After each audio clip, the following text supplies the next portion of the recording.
नमस्कार दोस्तों, मैं प्रवीण पुरोहित पैरामेडिकल गुरुजी के इस नए एपिसोड के अंदर आप सबका एक बार फिर से स्वागत करता हूं।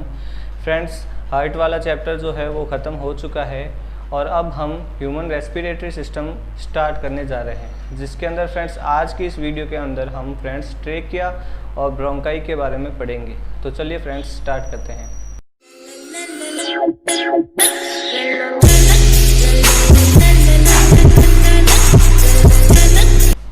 तो चलिए फ्रेंड्स स्टार्ट करते हैं। फ्रेंड्स, आज हम चूँकि रेस्पिरेटरी सिस्टम पढ़ रहे हैं तो सबसे पहले मैं फ्रेंड्स आपको बता दूं कि एक हल्की सी डेफिनेशन बता देता हूं कि रेस्पिरेशन होता क्या है।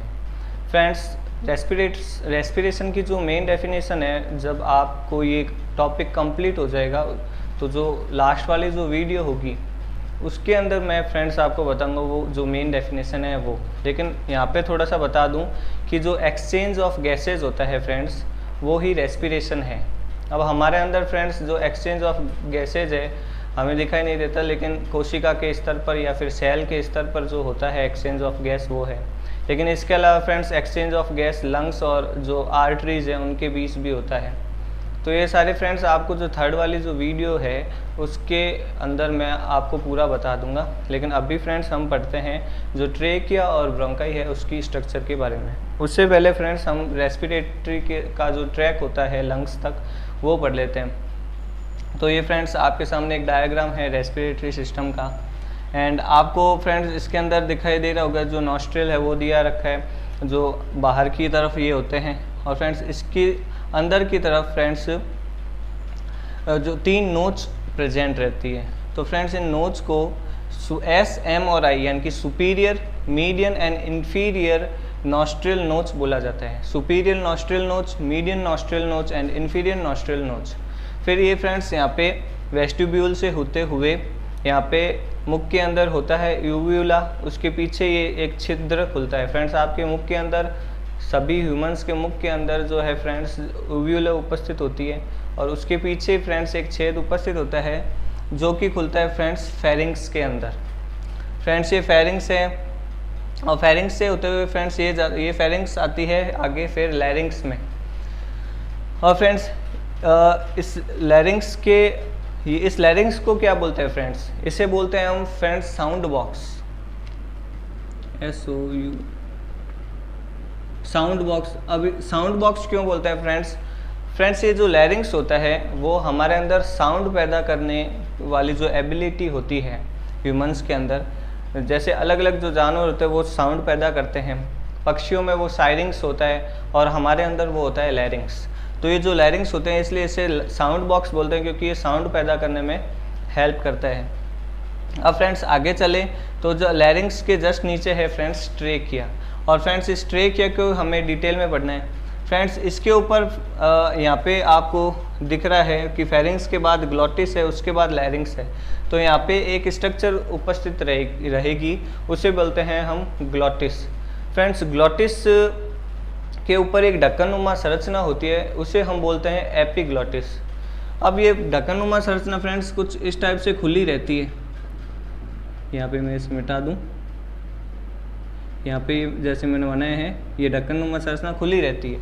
तो जब ये खुली रहती है तो श्वास जो है वो रेस्पिरेटरी ट्रैक से होते हुए इधर जाती है और अंदर चली जाती है, जो एयर होती है वो।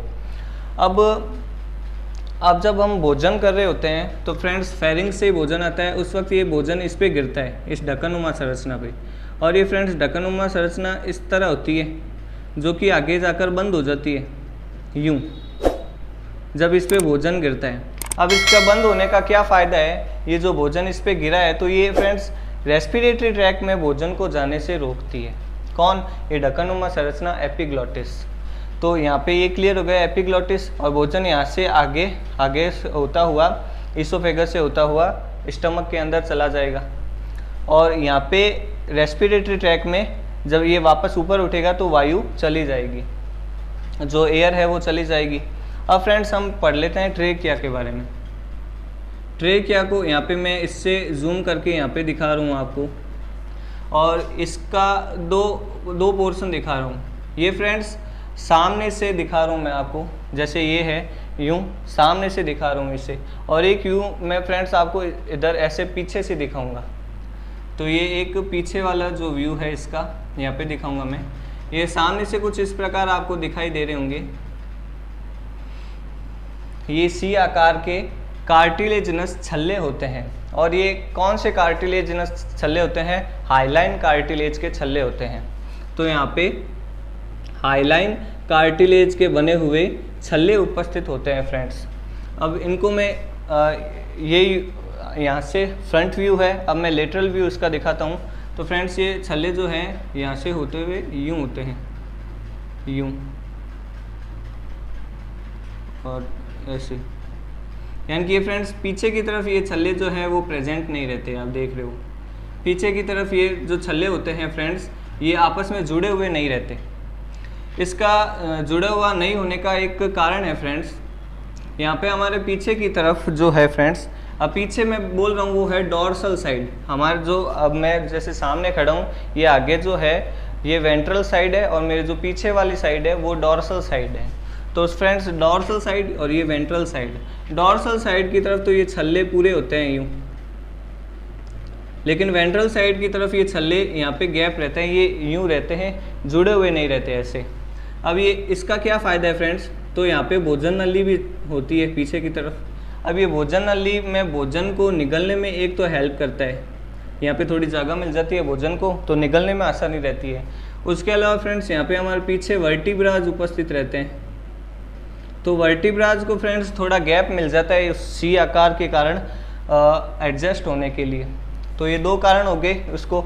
अब ये सी आकार के जो छल्ले हैं या कार्टिलेजिनस हाइलाइन कार्टिलेजिनस छल्ले हैं, रिंग्स हैं, उनका क्या कार्य है? तो ये फ्रेंड्स जो हमारी जो ट्रेकिया होती है वो बहुत ही पतली और मुलायम होती है। अब ये वायु इससे होकर गुजरेगी, एयर होकर गुजरेगी, तो ये पिचक भी सकती है। अब इसको पिचकने से रोकने के लिए यहाँ पे ये समझ लो स्टैंड लगा दिया मैंने, और उस स्टैंड के कारण ये पिचकेगी नहीं। यहाँ पे देखो, ठीक है। तो ये छल्ले क्या करते हैं, कुछ इस टाइप से यहाँ पे लगे होते हैं कि ये इस ट्रेकिया को पिचकने नहीं देती। और ये फ्रेंड्स ये कहाँ तक होते हैं? ये ट्रेकिया ब्रोंकस, ब्रोंकाई और जो टर्मिनल ब्रोंक्यूल्स होते हैं वहाँ तक ये छल्ले हैं वो प्रेजेंट रहते हैं। अब फ्रेंड्स यहाँ पे आपको देख लो थोड़ा सा,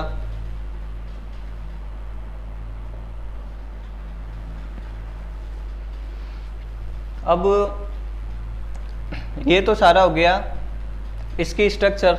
अब हम आगे बढ़ते हैं। अब ये फ्रेंड्स फिफ्थ वर्टिब्रा है हमारा। तो ये फिफ्थ वर्टिब्रा वाले लेवल पर फ्रेंड्स ये दो भागों में विभाजित हो जाती है, और दो भागों में विभाजित होकर जो दो भाग होते हैं उसके, उनको क्या बोलते हैं फ्रेंड्स? ब्रोंकस बोलते हैं। तो ये फ्रेंड्स दो भाग कौन से हो गए? ब्रोंकस। आप देख सकते हो डायग्राम के अंदर, ये यहाँ पे मैंने लिख के रखा है। तो ये दो जो भाग है फ्रेंड्स वो हो गए ब्रोंकस। तो ये आपको यहाँ पे जो दिखाई दे रहे हैं डायग्राम के अंदर, ये है ब्रोंकस। अब फ्रेंड्स ये आगे लंग्स के अंदर आपको दिखाई दे रहे होंगे, जो ब्रोंकस है वो विभाजित हो रहे हैं और कई सारी शाखाओं के अंदर एक पूरा जाल का निर्माण कर रहा है, जिसे कि हम रेस्पिरेटरी ट्री बोलते हैं। वो मैं अभी यहाँ पे आपको समझाऊंगा। उससे पहले आप थोड़ा लंग्स के बारे में देख लो। वैसे हम अगली वीडियो के अंदर लंग्स के बारे में एकदम डिटेल से पढ़ेंगे। लंग्स है, राइट और लेफ्ट दो लंग होते हैं, और लेफ्ट वाले लंग जो है वहाँ पे फ्रेंड्स दो आपको लंग्स दिखाई दे रहे होंगे। दो इसके जो है पार्ट है, दो चैम्बर है इसके अंदर, दो कोस्ट है, और यहाँ पे जो है 1, 2 एंड 3 इसके पार्ट आपको दिखाई दे रहे होंगे लंग के। और इसके नीचे फ्रेंड्स एक डोम शेप स्ट्रक्चर होती है जो कि मध्य भाग में होती है शरीर के। तो फ्रेंड्स ये वाला जो पार्ट है इसे हम डायाफ्राम बोलते हैं, और ये रेस्पिरेशन के समय एक इम्पोर्टेंट पार्ट निभाता है फ्रेंड्स।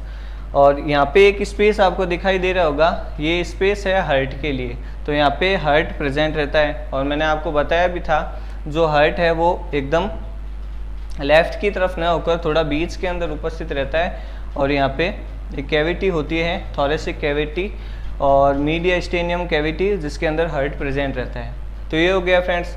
अब हम देख लेते हैं, एक तो रेस्पिरेटरी ट्रैक क्या होता है उसके बारे में देख लेते हैं, और एक देख लेते हैं फ्रेंड्स कि ये ट्रेकिया किस प्रकार विभाजित हो रही है, ब्रोंकाई किस प्रकार विभाजित हो रही है। तो फ्रेंड्स सबसे बाहर उपस्थित होता है एक्सटर्नल नॉस्ट्रिल, यानी कि बाह्य नासा छिद्र, और नाक से होते हुए जो एयर होती है वो वेस्टिब्यूल, फिर चेम्बर यानी कि नॉस्ट्रिल चेम्बर से होते हुए फ्रेंड्स यहाँ पे नॉस्ट्रिल चेम्बर का एक और पोर आता है यहाँ पे, उससे होते हुए फेरिंग्स के अंदर आती है।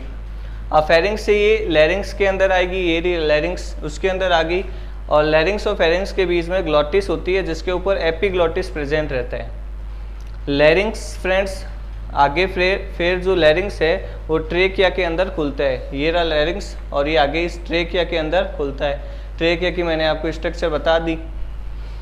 अब ट्रेकिया है जो वो 5th वर्टिब्रा से फ्रेंड्स ब्रोंकस के अंदर विभाजित हो रही है।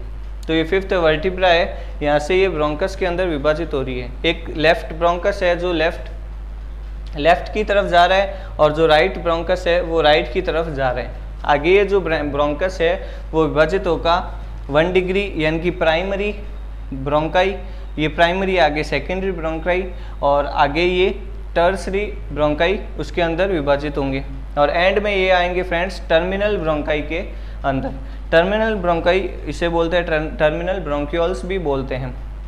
अब फ्रेंड्स ब्रोंकाई और ब्रोंक्यूल के अंदर क्या डिफरेंस होता है ये मैं आपको बता देता हूँ। फ्रेंड्स यहाँ तक हम देखेंगे ना ये पूरे, तो ये जो सी आकार के छल्ले जो कि ट्रेकिया से स्टार्ट हुए थे फ्रेंड्स, वो यहाँ पे टर्मिनल सेगमेंट तक चलेंगे।